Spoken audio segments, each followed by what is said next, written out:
আসসালামু আলাইকুম রহমতুল্লাহ। প্রিয় দর্শক, আপনি আমার এই ভিডিওটি দেখছেন মানে আপনি একজন কন্টেন্ট ক্রিয়েটর হতে চান, ঠিক আছে না? যদি ঠিক থাকে তাহলে ভিডিওটি শেষ পর্যন্ত দেখুন। আমি খুব সহজে আপনাদেরকে বুঝিয়ে দিব যে একজন কন্টেন্ট ক্রিয়েটর কাজ কি এবং কিভাবে আপনি সহজে একজন কন্টেন্ট ক্রিয়েটর হয়ে উঠতে পারবেন, ফেসবুক কন্টেন্ট ক্রিয়েটর। আসুন, আপনি যদি একজন কন্টেন্ট ক্রিয়েটর হতে চান, সর্বপ্রথম আপনাকে যে কাজটি করতে হবে, আপনাকে একটা ফেসবুক পেজ করে নিতে হবে। ফেসবুক পেজ, খেয়াল রাখবেন, ফেসবুক পেজ করে নিতে হবে। ফেসবুক পেজ থেকে কাজ করবেন। হয়তো আপনি এখন প্রশ্ন করবেন যে ফেসবুক আইডি থেকেও তো ইনকাম করা যায়। হ্যাঁ, ফেসবুক আইডি থেকেও ইনকাম করা যায়, ফেসবুক আইডি থেকেও মনিটাইজেশন করা যায়। কিন্তু ফেসবুক পেজের গুরুত্ব অপরিসীম। এজন্য আমি ফেসবুক পেজটাই সাজেস্ট করতেছি। যেহেতু আমি একজন কন্টেন্ট ক্রিয়েটর, আমার ধারণা আছে, এজন্য আমি আপনাদেরকেও সাজেস্ট করি। ফেসবুক পেজের আপনার ইউনিক নাম দিয়ে ফেসবুক পেজ খুলবেন। তারপরে প্রোফাইল অ্যাড করবেন, তারপরে কভার ফটো অ্যাড করবেন, তারপরে যাবতীয় যে তথ্যগুলো অ্যাড করা লাগে সবগুলো অ্যাড করে নেবেন। অ্যাড করার পর আপনার কাজ হচ্ছে সকাল, দুপুর, রাত্র। সকাল, দুপুর, রাত্র। হ্যাঁ? এই ৩টা সময়ে আপনার ভিডিও আপলোড করতে হবে, ছবি আপলোড করতে হবে। হ্যাঁ, ভিডিও বলতে শর্টস ভিডিও হতে পারে, লং ভিডিও হতে পারে। আমি বলবো শর্টস, লং এবং পাশাপাশি ফটো তিনোটাই আপলোড করবেন। হ্যাঁ, দৈনিক তিনোটাই আপলোড করবেন। প্রথম দিকে মানে আপনি যখন ফেসবুক শুরু করবেন তখন আপনি ৩টাই আপলোড করবেন।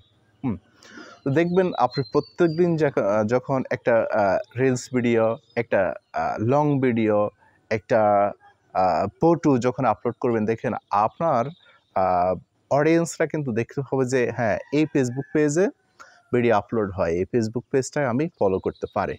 তারা কিন্তু অলরেডি আপনার ফেসবুক পেজে প্রবেশ করে ফেলবে এবং ফলো দিবে। তো অবশ্যই আপনি যদি আপনার অডিয়েন্সকে ধরে রাখতে চান বা অডিয়েন্স যেন আপনার ভিডিওগুলো কন্টিনিউ দেখে নোটিফিকেশন পাওয়ার সাথে সাথে, হ্যাঁ, আপনার এরকম ভিডিও তৈরি করতে হবে। হ্যাঁ, মনে করেন আপনি এমন ভিডিও তৈরি করলেন, একদিন দেখার পরে আপনার অডিয়েন্স ভাবলো যে এর থেকে আমি কোনো মেসেজ পাই না, আমার আমার এমবি দিয়ে এর ভিডিও দেখা আমার কোনো আসে না, প্রশ্নে আসে না। আপনাকে এমন ভিডিও তৈরি করতে হবে, আপনি যেই ভিডিও করতে আপনার ভালো লাগে, আপনার পানি ভিডিও করতে ভালো লাগে, আপনার নিউজ ভিডিও করতে ভালো লাগে, আপনার টেক ভিডিও করতে ভালো লাগে, আপনার ব্লগ করতে ভালো লাগে, আপনার ওই যে কবিতা আবৃত্তি এই ধরনের কিছু করতে ভালো লাগে, আপনার যেটা ভালো লাগে সেটাকে একবারে যেটা সবচাইতে বেশি ভাইরাল হয় কিংবা যেটা ট্রেন্ডে থাকে এ ধরনের কিছু চেষ্টা করবেন। নরমাল কিছু দিবেন না। মনে করেন আপনি যখন বাজারে যান, আপনি যখন বাজারে গিয়ে কিছু ক্রয় করতে চান, আপনি যেটা সেরা বা যেটা সবচাইতে বেশি ভালো আপনি সেটাই ক্রয় করার চেষ্টা করবেন। তা আপনার যারা অডিয়েন্স আছে তারাও তো ঠিক তারা এমবি দিয়ে ভিডিও দেখবে। তারাও তো ঠিক এমন একটা ভিডিও দেখতে চায় যেটা দিয়ে সে বিনোদন পাবে, যেটা থেকে সে কিছু শিখতে পারবে, যেটা থেকে সে আনন্দ পাবে। এমন কিছুই তো চাবে, হ্যাঁ? শিক্ষণীয় কিছুই তো চাবে। তো অবশ্যই কন্টেন্ট তৈরি করার সময়ও এগুলোর দিকে খেয়াল রাখতে হবে। তাহলে ফেসবুক পেজ খোলার পরে আপনাকে নিয়মিত কন্টেন্ট তৈরি করতে হবে। একবারে সেরা কন্টেন্টগুলো বেছে করতে হবে। এখানে আরেকটা কথা বলে রাখি যে আপনি প্রথম দিকে লং ভিডিও দিবেন না, হ্যাঁ? আমি তো ৩টা বললাম। প্রথমে শর্টস, তারপরে লং, তারপরে ছবি, হ্যাঁ? চেষ্টা করবেন যে ১ মাস, প্রথম ১ মাস লং ভিডিও এত বেশি দিবেন না, হ্যাঁ? ২টা শর্টস ভিডিও দেওয়ার চেষ্টা করবেন। কারণ লং ভিডিও প্রথম দিকে ভাইরাল হবে না। কেন?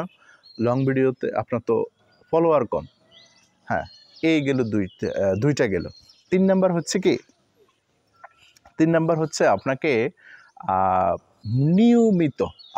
নিয়মিত ফেসবুকের পেজের ড্যাশবোর্ড আপনাকে করতে হবে,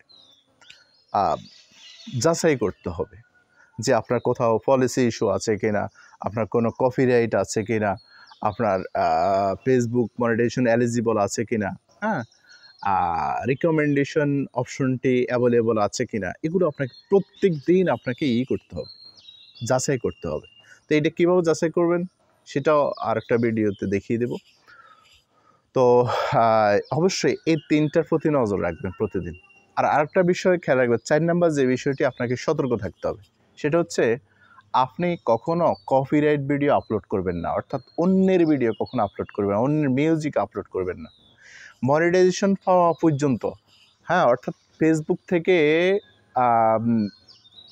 অনুমতি পাওয়া পর্যন্ত, কোনো মিউজিক অ্যাড করবেন না, আপনার ভিডিওতে কোনো মিউজিক অ্যাড করবেন না। বর্তমানে দেখবেন যে মিউজিক অ্যাড না করলে ভিডিও ভাইরাল হয় না। আরে ভাই, ভাইরাল হয় না কে বলছে? আপনি নিয়মিত গুরুত্বপূর্ণ এবং ট্রেন্ড যে ভিডিওগুলো আছে সেগুলো আপলোড করে দেখবেন ভাইরাল হবে। আমাকে তাহলে কি করতে হবে? ফেসবুকের অনুমতি না পাওয়া পর্যন্ত কোনো ভিডিওর সাথে মিউজিক অ্যাড করা যাবে না। কপিরাইট ভিডিও তারপরে আপলোড করা যাবে না, এটা খেয়াল রাখবেন। এটা যদি খেয়াল করে চলেন, একবারে ধৈর্য ধরে আপনাকে সামনে এগোতে হবে। কারণ মনিটাইজেশন এত সোজা কথা না। আপনি যখন পেয়ে যাবেন তখন এটা কিন্তু অনেক হবে, অনেক ভালো হবে।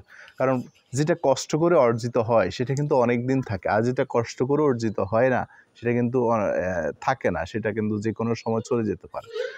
তারপরে যে কাজটা আপনাকে করতে হবে, কখনো ফলোয়ার ক্রয় করবেন না। আপনার ফেসবুক পেজে হয়তো ফলোয়ার হতে একটু সময় লাগবে, একটু সময় লাগতে পারে, তো লাগুক না, সমস্যা কি? আপনি কখনো মানুষের কথা ধরে, অনেকে বলবে যে ভাই ফলোয়ার ক্রয় করে নিতে পারে, কোনো সমস্যা নেই। ভাই, ফলোয়ার ক্রয় করবেন না। আপনাকে ফলোয়ার ক্রয় করে নিতে হবে কেন? আপনি আপনার কন্টেন্ট দিয়ে ফলোয়ার ক্রয় করবেন, অর্থাৎ কন্টেন্টের বিনিময়ে আপনি ফলোয়ার পাবেন। আপনি ভালো কন্টেন্ট তৈরি করে দেখবেন রাতারাতি আপনার ফলোয়ারের ঘরটা চেঞ্জ হয়ে যাবে, একবারে অবিশ্বাস্যভাবে চেঞ্জ হয়ে যাবে। জন্য ফলোয়ার কখনো ক্রয় করবেন না। ফলোয়ার নেওয়ার জন্য তারপরে করবেন না, ওই যে অনুরোধ করবেন না কাউকে। ভিডিওতে এসে কাউকে অনুরোধও করার দরকার নেই, কাউকে ফলো টু ফলো এই ধরনের কিছু করবেন না, কাউকে ফলোয়ার দেওয়ার দরকার নেই, আবার কারো থেকে ফলো খোঁজারও দরকার নাই। আবার প্রতিবেশী কারো বন্ধু-বান্ধবের মোবাইল খুঁজে তারপরে আপনার ফেসবুক পেজটা সার্চ দিয়ে ফলো করে দিবেন, এই কাজটি করবেন না। সম্পূর্ণ আপনাকে ধৈর্য সহকারে আপনাকে এগিয়ে যেতে হবে। শুধুমাত্র কন্টেন্ট দিয়ে আপনাকে ফলোয়ার অর্জন করতে হবে। যদি আপনি আপনার কন্টেন্টের উপরে নির্ভর হতে পারেন তাহলে আপনি সফল। আপনি যদি মনে করেন না আমি তাড়াতাড়ি সফল হব, আমি এই পথ অবলম্বন করতে চাই, আপনি ব্যর্থ হয়ে যাবেন। এজন্য আপনাকে খেয়াল রাখতে হবে। আমি আর বাড়াবো না। আপনাকে যদি ফলোয়ার অর্জন করতে হয়, আপনি যদি সফল হতে চান, তাহলে আপনাকে একবারে ধৈর্য ধারণ করে, ধৈর্য ধরে তারপরে আগাতে হবে এবং আপনার কন্টেন্টের মাধ্যমে ফলোয়ার ক্রয় করে নিতে হবে। আপনি আপনার অডিয়েন্সকে ভালো একটা কন্টেন্ট দিবেন, আপনার অডিয়েন্স আপনাকে ফলো দিবে।